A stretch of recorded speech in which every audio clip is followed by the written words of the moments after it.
देवताओं के गुरु बृहस्पति की उत्पत्ति कैसे हुई।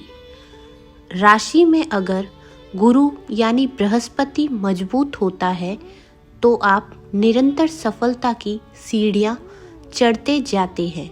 आपको अपनी मेहनत के अनुसार फल मिलता है। जिन लोगों का गुरु कमज़ोर होता है उन्हें गुरुवार का व्रत रखने की सलाह भी दी जाती है। तो आइए जानते हैं देवगुरु बृहस्पति का जन्म कैसे हुआ और कैसे बने देवगुरु।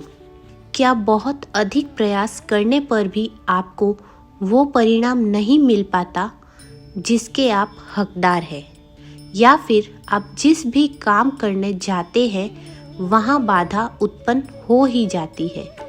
अगर आपके जीवन में भी कुछ ऐसी स्थितियाँ उत्पन्न होती रहती है तो हो सकता है कि आपका गुरु या बृहस्पति कमज़ोर हो।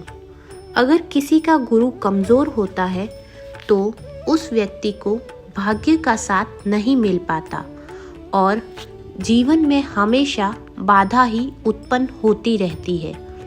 ज्योतिष शास्त्र में गुरु को शांत करने के कई उपाय बताए गए हैं।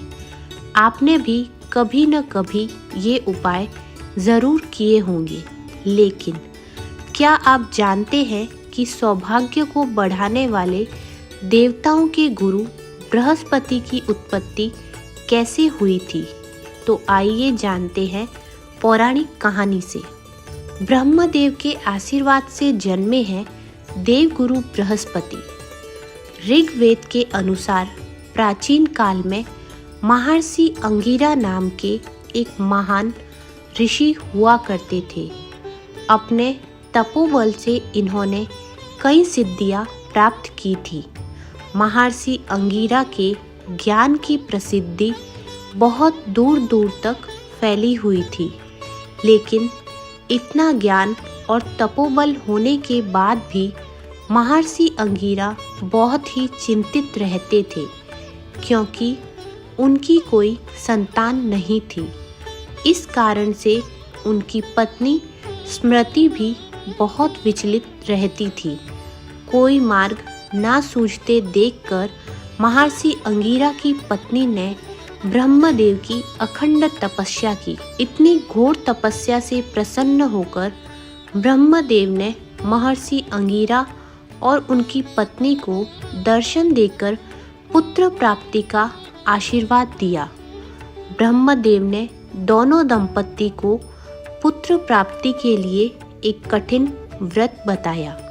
ब्रह्मदेव ने कहा कि अगर वो पूरी आस्था और नियमों के साथ पुष्पन व्रत का संकल्प लेते हैं तो उन्हें एक ओजस्वी पुत्र की प्राप्ति होगी।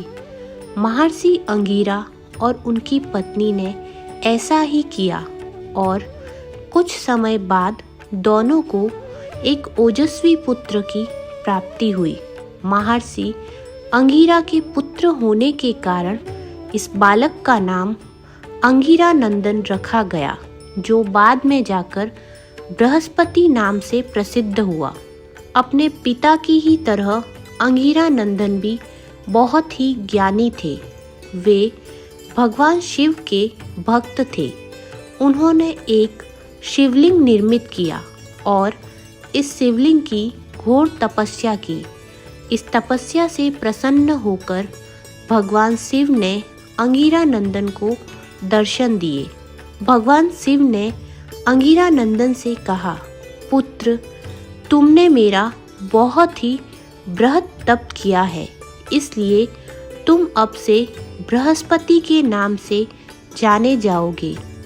तुम धर्म और नीति के महान ज्ञाता हो, इसलिए अपने ज्ञान से देवताओं का मार्गदर्शन करो।